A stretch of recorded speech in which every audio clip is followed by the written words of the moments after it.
This is the NEFF N21H40n3GB 01. This is my daughter's and it's very expensive to repair, and the fault on it is that the drawer does not warm up properly. It just gets warm on the right hand side. Now there's various things that can go wrong with this. Now I've already exonerated the back kettle type connector. It's male-female. When you push the drawer in, it connects at the back, at the rear, as you look from the front, right hand side, and that, when it's pushed right in, the control board, which does all the action on this, changing the heat settings and whatnot, and turns it off with the LED on it, senses that the drawer's in, and depending on what switch number you're switched at, 1, 2, 3 or 4, it does the business. Now on position 4 of my daughter's tray here, the fan runs and the heater works, and I've had a look at that, and quite frankly there's nothing wrong with it. There's not really any electronics in it, a few connectors. There is a tangential fan in that can be removed, and I'll show you in a minute the screws to undo for that. But the fault seems to lie in the control board. Now these are quite expensive, about £198, and then if you have someone to fit it, obviously you've got to pay for the fitting charge. So I'm going to have a go at repairing this and having a look, so enjoy the video. Thank you. Now these are the 3 screws at the front end to remove, and these are the 2 screws at the rear of the side panel. This is on the right hand side. This is the front of the warming drawer. That enables you just to lift this up and pull it out, and it enables you to get to the connectors of the control board. But quite frankly, there's no need to actually take this out. That's the form of another video I'm going to do. I'm just going to show you how to take the control board out and have a look at that, okay? The first thing to do is to actually pull the drawer out.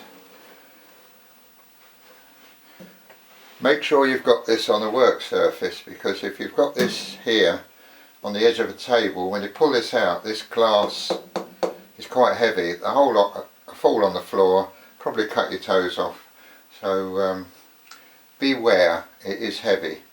Have it on the table so that the front is resting here, and that will be a lot better. Now the 2 screws, you'll need a Torx screwdriver, number T15, and you need to take this screw out and this screw out. So I'm going to do that now. Put them somewhere safe. Once you've got that out, those 2 out, they're the only 2 screws that hold this drawer in. So with your hands on the front here, lift it off of the rails, and then give it a little tug, and then the drawer will go away. Put that somewhere safe, because if you break that glass, you might as well throw all this lot in the dustbin, okay? At this stage you can push these runners in, get them out of the way, as you might jig yourself on it. The control board is behind this stainless steel cover. What you will do, first of all, prise that knob off and keep that safe. There are 2 screws, one there and one there, and that will enable you to remove this stainless steel cover screen, and that will expose 2 screws, one there, and enable you to actually take the control board out. I'm going to remove the two screws. Hopefully I'm not going to get in the way. Really need someone else to help me with this video, but never mind. There's one screw there. These can be quite tight. Always, when I'm taking anything to bit, these screws are put together on a automatic machine, bone dry. They're extremely difficult. They're self-tap anyway, that's why they've got a point on the front. Okay, so when you come to, before you put this back, just put a little bit of lubricant on, make life a lot easier for you. Yeah, there's a top screw in here. I'm going to now undo that.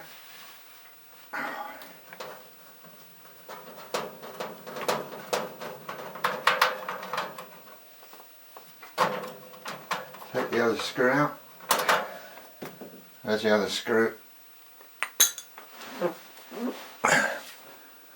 Right, this now comes off. That is just a magnifier for the LED on the motherboard that shines through from above. These two screws here will take the board out. Again, these are, take note of the screws, these are different. These are self-tappers. They're actually not going into steel, they're going in to the switch. Also take note, this has got two sets of holes. If you put it on the inner side, it won't line up with the metal box. So if you get that back and say, oh, it doesn't line up, you've used the two wrong holes. You've used the incorrect holes. Now, there we are. You can see a connector there. Note which way that one goes round. And there's a single connector here. There we are. So basically, there's your module out. The next bit of this investigation. This is the control board. Beautifully made, but it's not designed to be repaired. These little gold connectors here, they are used to connect at the factory, and it does all the tests just connecting with that. 2-edge connectors, and it does it automatically, and they, as I say, beautifully German made, but it's not designed to have anything replaced. If you had a circuit diagram of this, you'd have a job finding your way round, because none of these components are numbered, unlike just a few years ago. And most motherboards, and this is called a motherboard and everything's fitted to it, there's two relays here. These capacitors here actually smooth out the ripple in the supply volts. Now, this is very similar to a lot of power supplies which contains a large capacitor here. This one's 1.0 microfarad and it's 275 volt rating. Now, I personally don't think that's enough. AC, alternating current. Now, okay, we've only got 240 volts on it, but every time that this is switched on or there's a surge in the mains, it can damage these. And bearing in mind, this is in a warming draw. Now this gets, you can't hardly bear your hands on the actual plates, dishes you put in there. So although it's got a metal box around it, it's right next door to the heater. This, when the drawer's shut, is a confined space, and basically it gets jolly hot. So these components here should be pretty highly rated in temperature. Now I look at these and what do I see? I see 35 volt working, 470 microfarad. Very disappointing. 85 degrees centigrade working voltage. Now personally, anything working like this, the industry standards usually is 85 degrees C, they're the cheaper versions, and 105 degrees C. So when you think this is probably working at 80 or 90, these things, these capacitors, there's one there, one there, one there, one there. To a lesser extent this, because this is a mica type and there's no electrolyte in it. These ones have got electrolyte in it, so when they dry out, I shall probably just change this one, but I'm going to measure these capacitors. So what I'm going to do, I've got a test meter. I could connect this externally, but I don't fancy it because this is not isolated. I have got a mains isolating transformer, but to be honest, sticking a probe on here, not knowing where it's going to go properly, I suspect that if there's not 24 volts or so, that could be the fault. But you know, it's got a large scale integration under here. There's a chip, there's all these are surface mount. This one's not surface mount. So where we are at the moment, I'll do a measurement. I don't know whether you can see this. Let's just try that.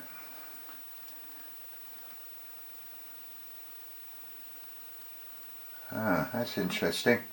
0.325 to 324 microfarad. Now that smells a bit of a rat to me because it is marked 1.0. I've set this up. There's the meter reading here. The reason why I want to measure it again with it out, when it's in the circuit, there could be other components affecting the reading. So having got a sniff that it was 0.34 something instead of 1, I'm now going to stick the probe on here, make sure I've only got fingers on one. So there we go. The reading is 323. I'm really pleased to see that. I don't know whether you can see that on the meter. Let's do it. There we go. 323 microfarad. Well, I'm so pleased to see that because it means this is 1.0. The accuracy of these is no better than 10%. So we could be 0.9. So we're down to near enough a third of its capacity. That means if this was producing 24 volts on this control board, we would be down to 8 volts. And by the time it's got through all this lot, these are 12 volt working relays. I don't know whether you can see those. Anyways, it's irrelevant really. If I turn the switch, position 4, that contact goes over. That switches directly out this relay, so the relay doesn't see the volts. The 8 volts probably wouldn't make any difference to the tangential fan and the heater working. That gets its volts. But when you're on 1, 2, 3 or 4, and second relay controls the warming draw element. Now the warming draw element, that's another thing you can do, is check before you get down to this level. I didn't bother, I just assumed that the element bonded to the glass, bottom of the glass warming tray is unlikely to blow. It's either going to be the connector at the back, the coupler, or this. There's nothing else really to go wrong. This is the thing. Now I'm not going to bother with these other capacitors yet, but I'm going to order a new one of these, and I'm going to get 305 volt AC working and not the 275. So there's this extra sealing of at least 10%, and I think my new one, I mean this one has lasted 9 years, but you know, electronics like this, my daughter uses this warming tray maybe about once or twice a week when it's just the family. Don't bother with it. So it hasn't had a lot of use, but when it is working, this board gets jolly hot, and I am surprised that these capacitors are only 85 degrees centigrade. Now look, this is a bit higher electronics. If you're not au fait and careful and know anything about 240 volt mains floating about, whatever you do, you must disconnect this drawer, not switch it off, unplug it before you do anything, and get it on a comfortable table before you start anything. So now we'll begin, as I say, and hopefully yours will have the same fault. Right, I'm just going to add this little clip of video.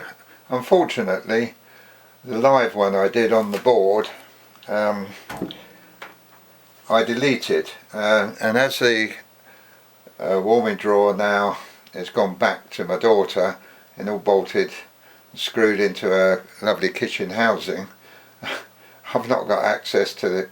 Anyway, this is a vacuum desoldering. This is one of the simplest ones. When you press this button, the piston causes quite high vacuum at the hollow bit this end. So I'm just going to show you what I would have done on the live, which I did, and unfortunately I've erased it. So these two connections here to desolder the capacitor. Now I'm explaining this because you experienced people, electronic engineers out there, will have no problem with this. If you've not got access to the correct desoldering vacuum soldering iron, don't despair. Follow this video, purchase the capacitor, and have a word with your local TV, radio repair guy. Explain what you've got and ask him if he would do the job for you. Quite frankly, he would normally have a proper desoldering machine, and explain to him it's a plated through hole board. The actual board is multi-layered. I don't think there's much else to go wrong. If this capacitor doesn't fix it, I'll know that to change these other capacitors. I'm just going to measure now the new capacitor. Now this one is 305 volt AC. Just gives an extra 10% sealing to the actual 275 volt working, the one that was 40. So let's have a look to see what this one is. 0.99 microfarad. That's pretty good because these are plus or minus 10%, so that's virtually spot on. So I'm now going to solder that into the board. Now just make sure that the pins of this are fairly, so that's got to go in this position here. So I'm going to locate that into the holes. A little bit tricky because because they're plated through holes, they are very, very fine. There we go. Now to save it dropping out, just put a little bit of bend on that. Okay, there we go. Let's prop that up. Stop it falling down. Well, let's put it the other way. There we go. don't know whether you can see that. Okay, I'll just solder that up.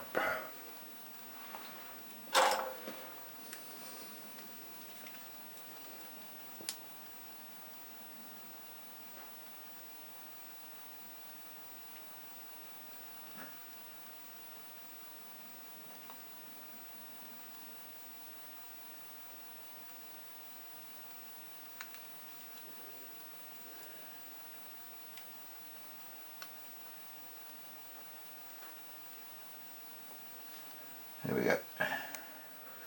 That's nicely soldered, as you can see the joints there.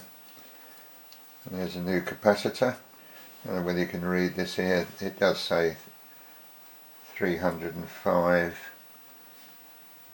volts AC. Now of course you've got 240 volts AC. There's a nice lot of sealing there. The old one, which I showed you earlier, that's this one here, is only 275. Now that is perfectly adequate, but in my reasoning only last 8 years, 7 or 8 years. They should last a lifetime really, but it is a hostile environment where this is. I'll just draw your attention to this plug which plugs into here. Turn that over. You'll see a black and a blue wire. Now that is the live 240 volts mains in. That wire goes directly to the 3-pin live plug at the back, the rear of the warming draw. The neutral is connected as well. Now it doesn't really matter which way. If you take this out, please make sure you know which way it's round. If you do get it round the wrong way, it will still work, but you'll see this this motherboard here, all this large copper area here is this large copper area. If you get this round the wrong way, instead of this being on the neutral side, it becomes the live side just by reversing this plug into there. Now as I say, just make doubly sure, because some of the early machines this has to be plugged in this way. On my one it's this way round. So as I say, I've marked this so I know what way it is, and a way to check is that where this goes in is to see which pin actually goes to the end of this capacitor, and the black wire would normally go to that, and that's a 240 in. As I say, it wouldn't make any difference because it's what they call a floating board, but if you're working on this at all, or anybody else, after you've repaired it and let someone else have it, they may be expecting that all this, if they've got an oscilloscope on it, they should always have an isolating mains transformer feeding the mains 240 volts AC in. So this is not for really amateurs to do this repair. As I say, it's aimed at folks that have got some knowledge of electronics, but safety has got to be in mind all the time. Also, I've checked out all the earthing to make sure that when this mains lead is plugged in, I checked before I even started it to see that the earth was intact. Anyway, that's just a safety precaution. As I say, you're working on 240 volt mains. There's no need anyway to get involved with having all this powered up. I'm going to plug all this in. I'm going to plug all this together on here, which I'm going to do now. And as I say, this is going to go that way round, because the black will then connect to that side of the capacitor. This way here is going to go into the top connector there, and then the whole lot basically goes in. Got two sets of holes here. Mine lines up with the outside hole there. You need your self-tapping screws, and again it's a T15, the Torx 15 screwdriver. Let's pop that in there.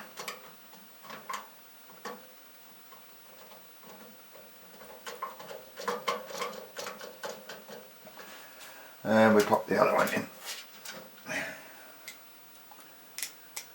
That repairs the board, hopefully.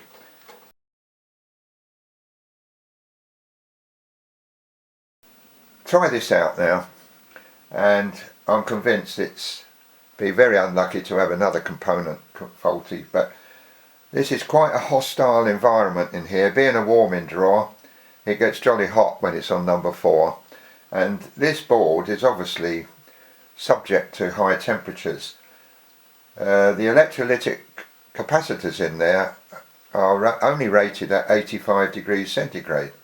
Now this draw can run at 60, 65. Now on a hot summer's day it shouldn't run hotter than that because it's controlled, but you know, constantly with electrolytic components at that temperature they dry out. If I'm replacing any of these, I would always use 105 degrees centigrade working electrolytic capacitors. They're pence more, and they've become an industry standard. Things like central heating boilers and that, they've all got 85 degrees working. Usually the control board is at the top of the boiler and it just gets so hot. And manufacturers like to keep the cost down, keep their shareholders happy, of course. The extra pence each unit they make is money in the bank. Can't blame them really. Anyway, hopefully now I'm going to bolt it all together and put the tray back. I'll give you a shot of that. It's quite easy to put back. I'm going to put this screen back now. This goes in this way round. There's a little window here which projects the LED on the top. That's your red light. That goes in there. 2 screws. I won't bore you in the video with that. I'll come back in when we put the drawer in. Now before I put the drawer in and put the 2 screws in the front, I'm just going to use a little bit of silicone grease around here, just so it doesn't catch, because this thing's going in and out and has to locate on the connector in the back of the cabinet. Right, having lubricated that, we get the drawer, turn it over. 2 runners, pull them right out. Just make sure you're on a solid work surface, because as soon as you drop the tray on here, if you're on the edge, it'll all fall down onto it, cut your toes off. Drop this in here. Now pull this as far as you can go. That will line the screw up there. Again, helps if it's slightly magnetic.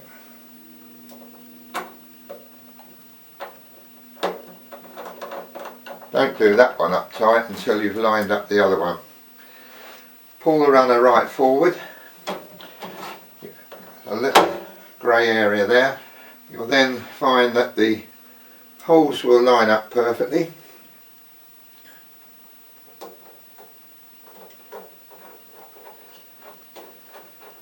There we go. Nip that one up. Now I've plugged the mains in. I'm now going to switch on. It's running. I now will close the drawer.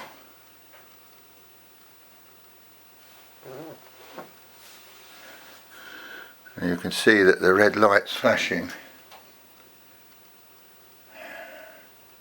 The fan is running, but it's not flashing like it was before.